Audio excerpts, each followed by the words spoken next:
You're gonna need a bigger boat.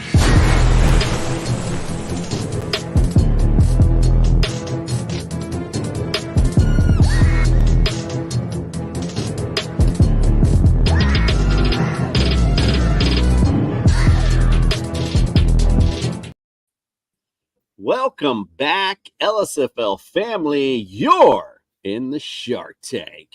Wow.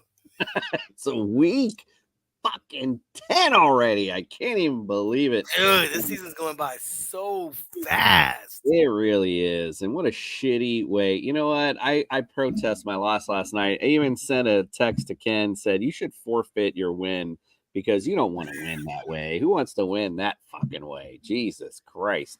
All right, well, let's get it on. I got the commish with me tonight. We're going to break down last week. Well, we're just going to talk about last week. We'll go over the score. And then we're going to talk about this week and then what the playoff picture, looks we like. might have a special guest coming on too. Well, he better hurry your ass up because this battery out here ain't gonna last long, and I ain't going to get my charger. So let's get to the scores first.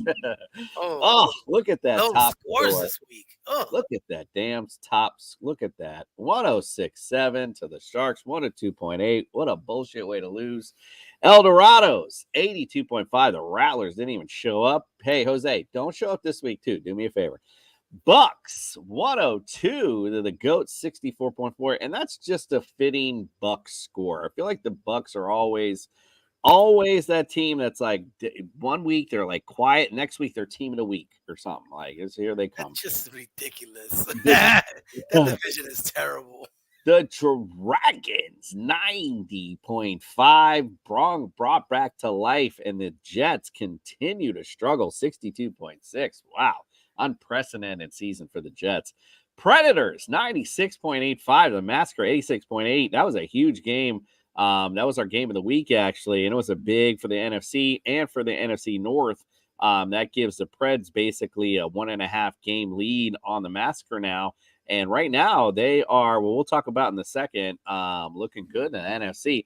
Bombers, once again, now back-to-back and 3-time Team of the Week nominees, took it to the Jester 110-6. It was like the Jester didn't even show up. Wow. Team of the Week is Mike against Freddie. Ooh, how does that feel? Just out of curiosity, like that was a big loss for you. It was huge, man. That was huge. You know, I thought it was going to be Mike. I just looked at the matchups, and I did not show up. For old school's sake, that was the SWAT of the week. That's what it is. I beat my ass by like 46. Wow. Goodness. That's what it is indeed. All right, let's hear the power rankings. Dragons back on top, 6-3. Predators right behind them, 6-3. You're right there as well, not too far behind them. I fell down a little bit this week off my high horse, if you will. Bombers coming back up with his back-to-back and now 3-time nomination for Team of the Week. The El Dorados are coming back up with his big win. Massacre, again, going down with the loss. The Grimace are still coming up, man, just coming up from the dead. We're going to look at those standings in a minute because in the power rankings, they ain't shit. But in the standings, that's all that counts. Just got to get in. That's all that matters. All this other shit is just dressing. All it is. That's all you're looking at. We're going to get to the turkey in a minute. The Goats headed down. That was a big loss for them. Bucks with the win heading up. Rattlers again with the big loss going down. And the Jets just staying where they are. All right, let's go to this. Eric, you got to stop delivering packages and hit the waiver wire or something. Deliver a W. All right, let's go to the AFC. Man, with that loss, really hurt. I'm now tied with the El Dorados with at a 5-4 record. Since I beat them, however, that makes me right now above him in the conference. And at least overall in the conference as well, because the Grimace right now, AFC West champions. What am I Do watching? you believe this? 1-0 in the division and 3-0 in the conference. I got to make sure he don't catch me because then he gonna get the tiebreaker because he beat me and he's got a better conference. Dude, he may not be the king of the NFC, but dude, he's Killing killing it over there. Killing the West. I mean, like I said, just out of nowhere, here he comes. 3 wins in a row. All right, let's look at this NFC pictures changed a little bit. Jester's still on top of the division right now. Still 1-1, 2-1 in the conference. He's got that big win over the Dragons, so he's still okay right now. Dragons again, right there with you. Those Bombers. Oh man, talk about somebody that's coming up as well from the doldrums. Here he is right there with you guys. So he's right in the mix as these games start to play out. It's going to get real interesting. The Predators right now, 4 wins in a row. They are the number 1 seed in the NFC. Wow. Yes, here first. The Predators, the number 1 seed. I am gonna have to go get my charger, I think, though, while you're bullshitting. Because I don't think I'm gonna be able to get this in time. The ASC playoff picture looks like this. Right now, Sharks number 1, like I said, Grimace number 2. If it started today, the playing game would be the Goats and the El Dorados. Believe it. Grimace number 2. He just come out of nowhere. What the hell am I looking at? Let's look at this NFC playoff picture with 4 weeks to go.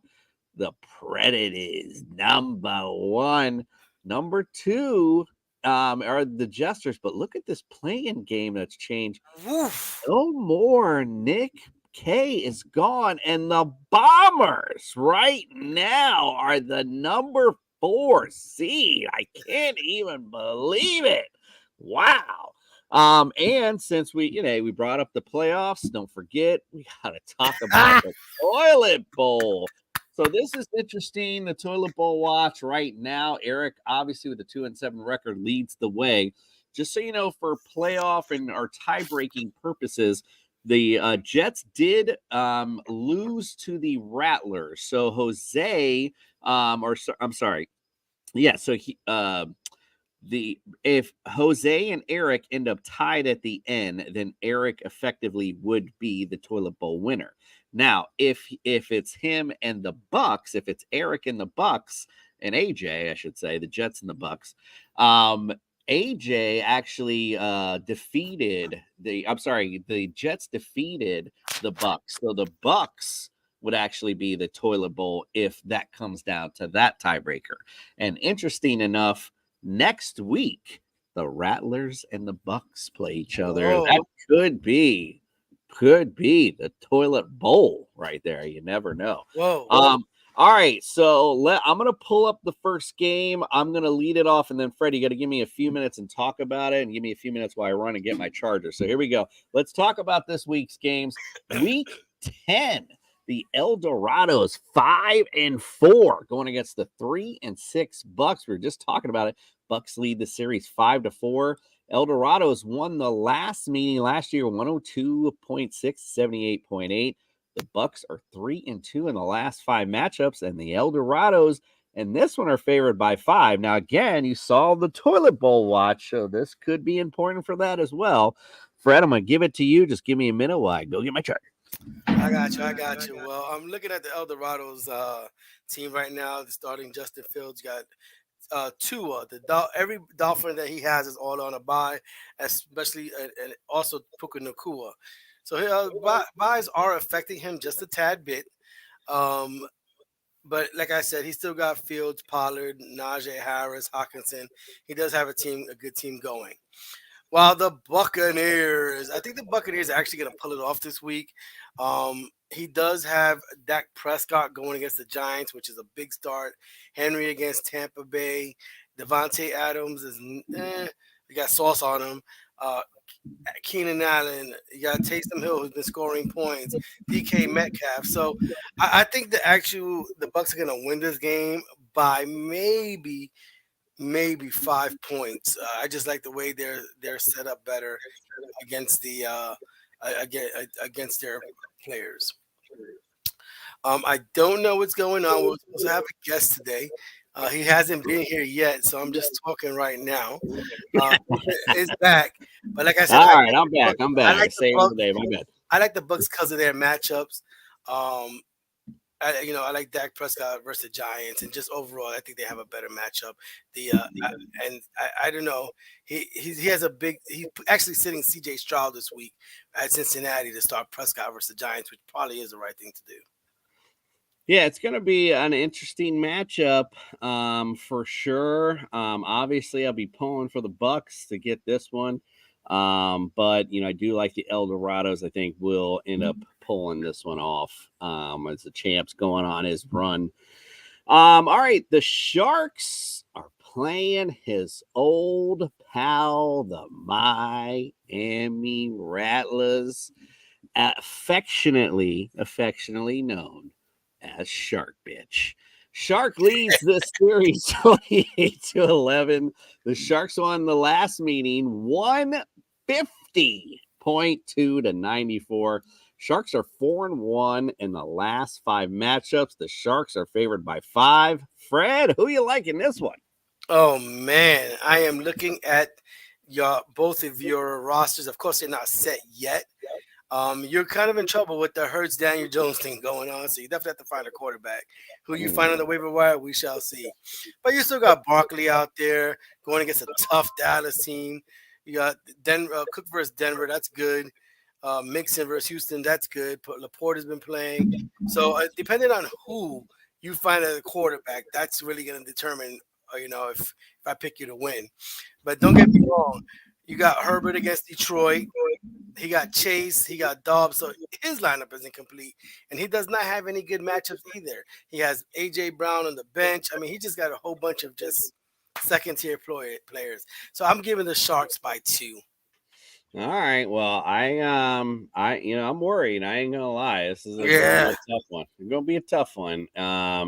We'll see who gets in that QB slot and see if that's gonna be the big one for me. If I can at least get some good production out of the QB spot, I might be okay. But again, I'm going to be playing a crapshoot. So we'll see how it goes. And it's a big one, believe it or not. Let's go in another big game here in the AFC West. The Grimace 4-5, who are top the AFC West at a 4-5 record, against the Goats, who were pretty much leading the division the entire season. Goats lead the series too, 13-3. I guess we can just call Ken Goat Bitch. Grimace won their last meeting 96.8, 85.2. Goats are 4-1 in the last 5 matchups. And the Goats right now favored by 2. What do you say? Who do you like? Right now, I'm looking at the Grimace's lineup, and they've got a pretty steady lineup with Howell, Eckler, Jones, Ayuk, Flower. I mean, he has nobody really on a bye that's going to affect him at all. When I switch over to the Goats, of course, he gets Purdy back this week, which helps him. Bijan, Stevenson played if he plays like last week. So this should be one of the better matchups due to the fact that the buys are really not affecting them. The only thing that the Goats are missing is Cooper Kupp. Yeah. I think I'm gonna go with the Goats this week, man. Yeah, this is like I said, this is a tough one as well. Again, their probably lineups not all set right now. But it's definitely going to be a close one. I mean, listen, I want to say the Goats, because but they've been a little helter-skelter. And right now, I can't argue with the fact that the Grimace right now have been hot. So I'm going to stay with the hot Grimace team on this particular matchup. All right, let's go to the NFC.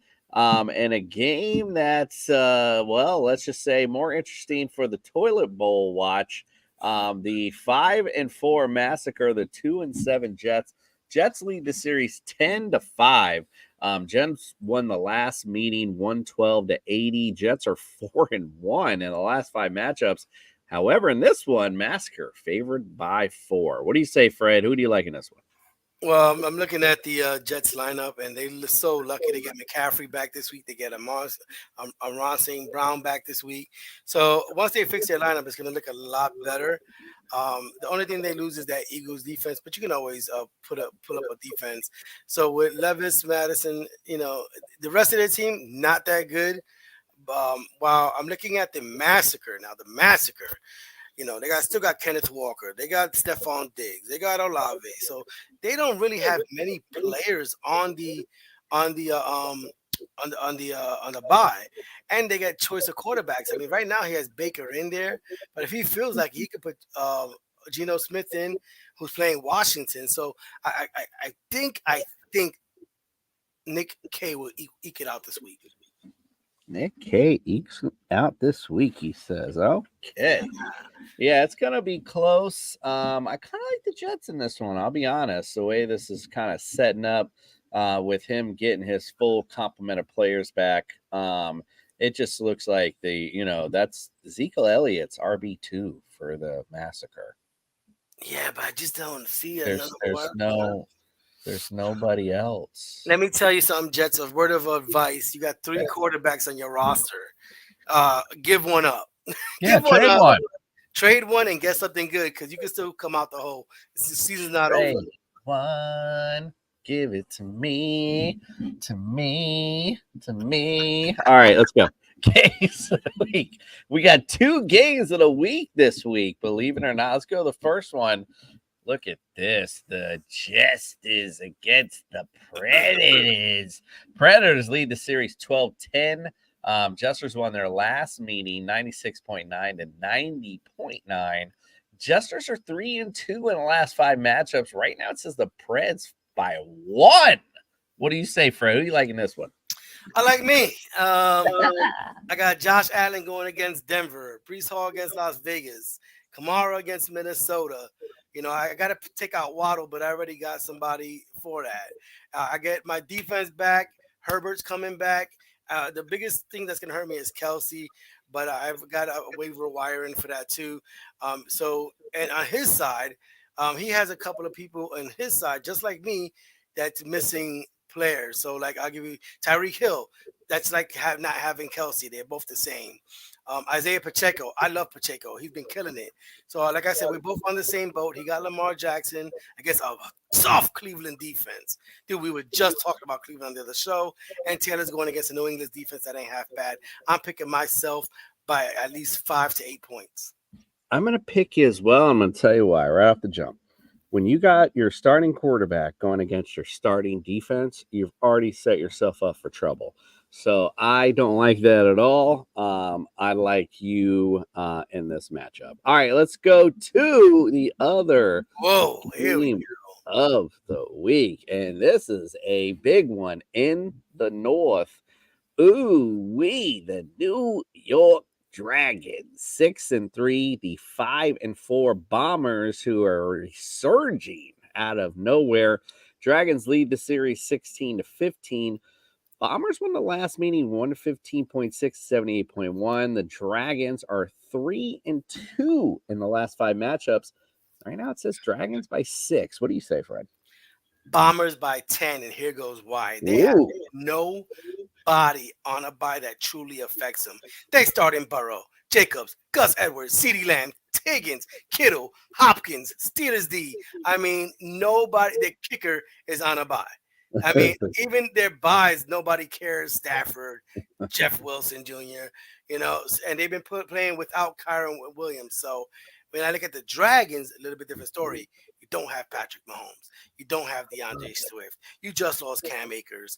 You Gainwell, Freeman, even the shitty running backs. Jefferson's still on IR. He is going to have a very uphill battle trying to beat Mike this week. No, he really is. He playing commit too. He chasing the Dragon.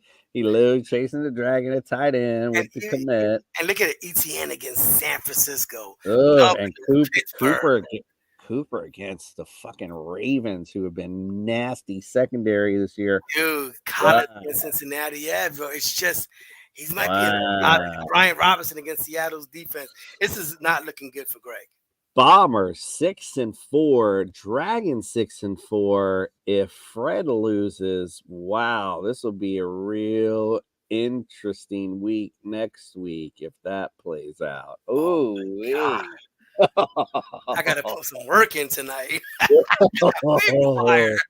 yeah, I'm already setting my alarm, motherfuckers. Motherfucker needs a quarterback. All right.